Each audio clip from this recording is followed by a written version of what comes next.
next module is executing the hacking methodology. Because as we said, we want to execute the same hacking methodology as a malicious hacker. And that's what we're going to do in this module. And the objectives are review zero-day challenges and the benefit, and we're going to formulate our hacking methodology. That is, we're going to start looking at a step-by-step process and methodology to break in from a red team concept. So the first thing we do is we create a security testing plan. Even a red team will create a plan. Why? Plan, and when you think you're done planning, go back and plan some more. Because the more you plan and you create a strategy for your attack, the more successful it'll be. Critical elements are define the goal in writing. What is the goal? Is the goal to break in and steal a password file? What's the scope of work? Can I test anybody within the organization, or are there certain areas off limits? Red teams will have limits because if we're breaking things, they're probably not going to allow you to break their database because their database probably has significant data and important information, and they don't want that to be actually corrupted. Mark off limits areas. What's off limits? And rules of engagement. Can I go on site? Can I meet your people and talk to them and try to trick them or deceive them into giving me information? Can we define the deliverable? What's the deliverable? Maybe I steal a file? Maybe I steal a laptop? What is the deliverable for the client to know that we met the scope of the security testing plan? We have an example here for you called the Open Source System Testing Methodology Manual, otherwise known as the OSTEM. This is an excellent reference for creating a security testing plan. And you might want to look at it to look more into how do I go about doing professional security testing. So what is a security testing plan? Define the goals and get authorization in writing. As we said, the CIO or above is recommended. It's never an informal project. What are we going to achieve? What's going to be achieved? What are we trying to achieve with the test? Performing a security test must have authorization, as we said. Scope of work that frames the times. What time can I do the testing? As a red team member, normally you're going to live the life of a vampire. That is, you're going to start at midnight and you're going to finish about 7 or 8 a.m. Or the last test I did, you actually had to finish at 4 a.m. I got to start at 10 p.m., but I only could go to 4 a.m. because they had an early shift that come in. So that means you don't get much sleep. You'd work in the middle of the night. Like I said, you become a vampire. Okay? What networks do I in transit? This is the part a lot of people don't understand. If as a red team member, I fire up at a hotel and I start attacking, do I have permission from that ISP, that internet service provider? Do I have permission to do that attack? This is something you have to consider, because in most cases there's what we call a user agreement or end user license agreement, a EULA or a user agreement 1, that your ISP, when you go and you connect at that hotel or wherever you're connecting at, has this really big document that you have to use to select a button that says you accept the agreement or click a button that says yes, you accept. Do you ever read it? Inside that will tell you specifically what you can and cannot do. Remember, as an ethical hacker, you have to have authorization. So if that hotel has in there that you don't have authorization to do what you're doing, you could be in violation. So a lot of times with clients, you try to find either a close hop to the client, so you don't have to transit very many networks, or you ask the client to give you a point-to-point access into the perimeter edge. And then once you have the perimeter edge, it's the same as an external hacker would have, but you're not breaking or violating any user agreement of an internet service provider. So be careful when you do your testing. Are you transiting networks that you don't have authorization to transit? Mark off limit areas, what's not allowed to be tested. In most cases, organizations aren't going to allow you to test anywhere that's got sensitive information. Doing stock markets, I do a lot of stock markets, banks, things like that. You never get to test the financial databases. They're not going to let you test the financial database. If that's billions and billions of dollars in revenue for them, or Qatar Rial in Qatar, or all these other countries, Euro, those types of things, they're not going to let you do that testing. They're only going to give you samples or simulate that environment. And that's the reality of testing. Rules of engagement. Is denial of service allowed? In a red team hack, we never really want to do a denial of service. It's rarely really involved, because if we do a denial of service, guess what we just did? A denial of service. That means we no longer have our target to play with. That's not our goal. Our goal is to have the target online so we can test it. And then finally, social engineering.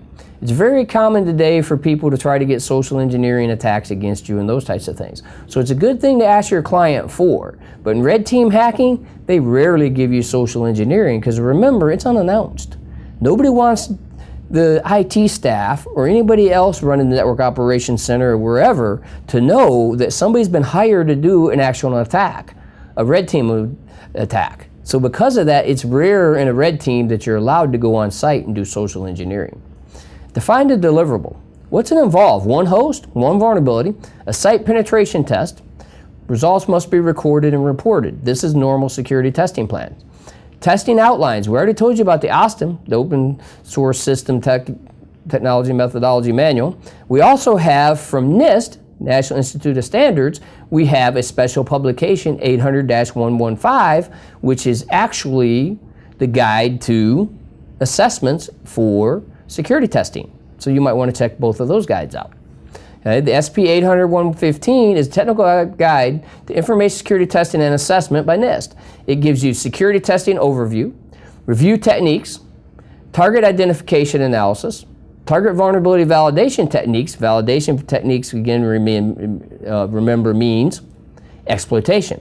This means we're trying to exploit the target and validate our vulnerabilities, which is part of red teaming. Security assessment and post-test activities. That is, if you get exploitation, you get on the machine, what do you do from there? Sometimes you do what's called post-exploitation, which you'll crack passwords, you'll do other things and stuff like that. The hacking methodology. What is the hacking methodology? Planning is the number one step. A logical and tested strategy is essential to reach and compromise victims. Research and record keeping are vital. What works and what does not work? The deliverable report. Our steps to a successful hack are surveillance, footprinting, enumeration, identify vulnerabilities, exploitation, cover your tracks, and evasion. Surveillance. We want to gather the non- or semi-technical background information to be used later to refine attacks. Publish and open information. It's usually in the public. It's in the domain. Internet, once something's on the internet, it never goes away. Discover information about users, applications used, and their sites.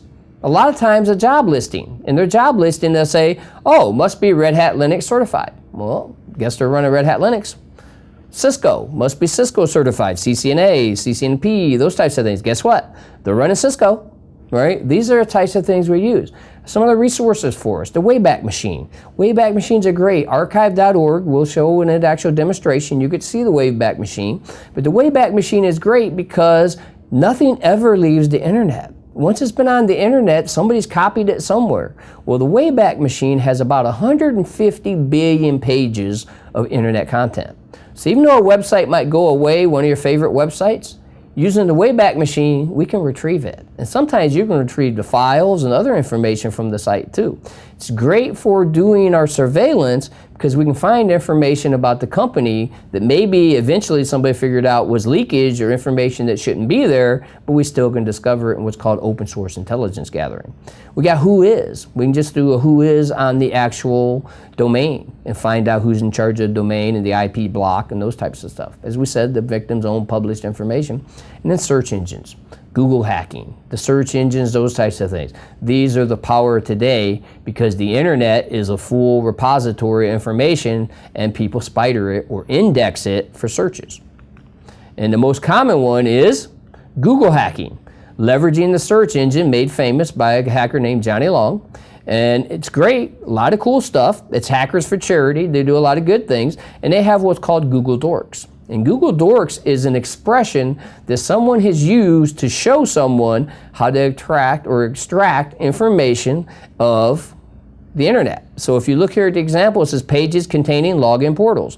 There's 232 entries. So if you click on that Google Dork, it'll come up and give you an actual search query that you can put in not only Google, but Bing and some of the other search engines. This is made into science now because of all the public information out there, social networking, anybody.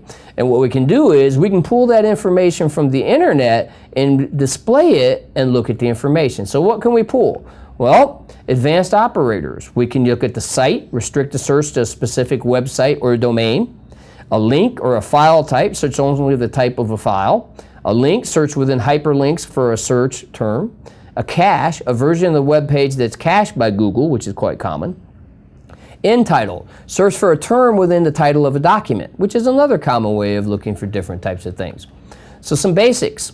NUR, search only within URL of a document. For an example here, we'll show an example of Ford.com.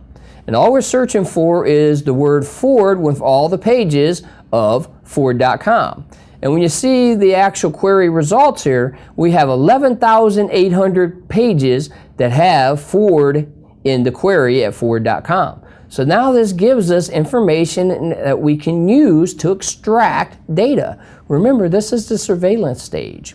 In the surveillance stage, we're trying to extract data and get information. Brings us to our next lab, surveillance.